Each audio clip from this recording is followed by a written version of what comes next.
पता नहीं कहाँ से छोटे छोटे परिंदे इतने बड़े बड़े झुंड अपनी चोंच में छोटी छोटी पत्तियां लेकर वहां पर आ गए।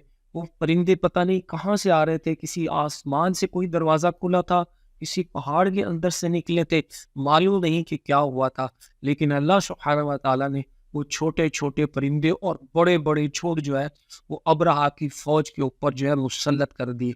उन परिंदों ने क्या किया, अपनी चोंच में जो छोटी छोटी पत्थरियां थी, जो छोटे छोटे पत्थर थे, उन्होंने उसकी फौज पर फेंकना शुरू कर दिया। वो जैसे ही वो पत्थर उनके ऊपर गिरता था तो वो भूसे की तरह जल जाते थे, तबाह हो जाते थे। जैसे आजकल बम फेंकते हैं तो सब कुछ तबाह हो जाता है, बर्बाद हो जाता है, टुकड़े टुकड़े हो जाता है।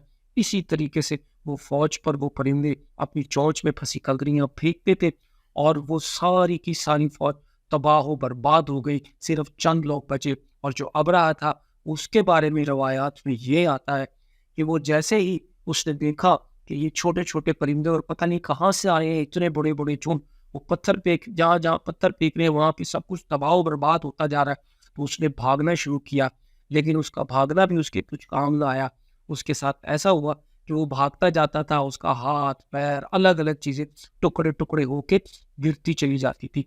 तो ये अल्लाह सुब्हानहू व तआला ने हाथी वालों के साथ किया, जिसके बारे में कुरान मजीद में सूरह फील में भी वाक़या मौजूद है।